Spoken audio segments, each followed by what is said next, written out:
right, let's go run some trails. What's up everybody, John here with Motivation Theory. Today I am giving you my initial review on the trail of the Hoka Speedgoat 4s. Super wet trails because we had a lot of rain last night, so a lot of puddles, a lot of mud, a lot of slippage, a lot of wet rocks. This shoe is phenomenal. It's sticking to the ground, not slipping, tons of confidence even though it's wet and muddy out here. And without further ado, here is your 5-minute shoe review of the Hoka Speedgoat 4s.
All right, guys, I hope you guys enjoyed the footage there. The shoe was a ton of fun on the trails to run in. I had run on it previously, a 10K on a treadmill, and it felt great. I was just trying to test out the neutral category of shoe that it was labeled as, because I typically run in stability shoes just because I like the feel, I like the extra support, and especially in long distances. I was a sprinter growing up and I didn't use that stability shoe until I got into ultras and kind of marathons.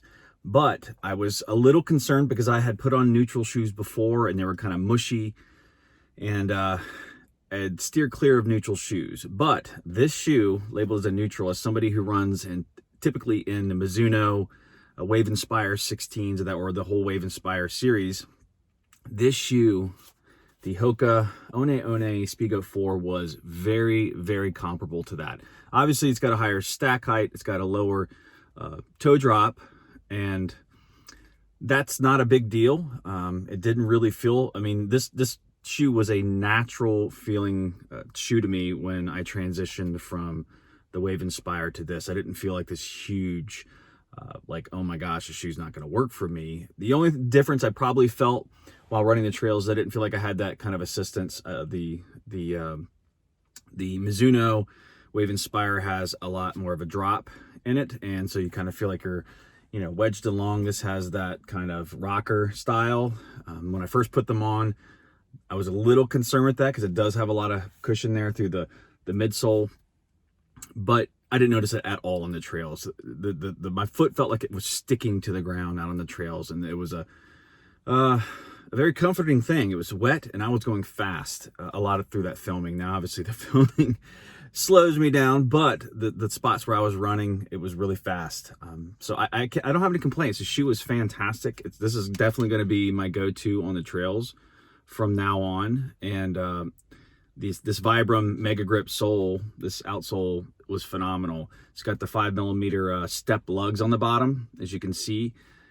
Those things were phenomenal. I mean, it stuck to the rocks, it stuck to the mud. There was never, I think one point I stepped in like a flat part of the trail and it slid a little bit and it just caught itself and I was fine.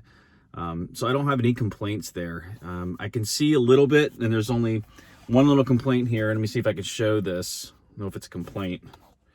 If you look on the inside here, you see the plastic coating they have here is starting to, I mean, I only got 12 miles on these bad boys, and that's starting to come undone. And I see a little bit right here. So that's a little concerning for a $145 shoe. So we'll see how that starts to come undone as I run more. But the shoe is phenomenal. Again, if you are moderately a pronator, someone who uses a stability shoe, I think it's worth a look if you're looking for a good trail shoe to look at the Speedgoat 4.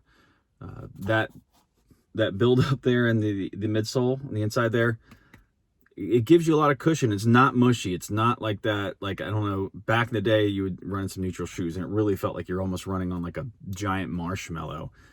So I was a little worried about that. Not the case in this shoe. It felt very natural. It was a very natural transition from a stability shoe. So I recommend this shoe. I recommend it. I think it's a great shoe.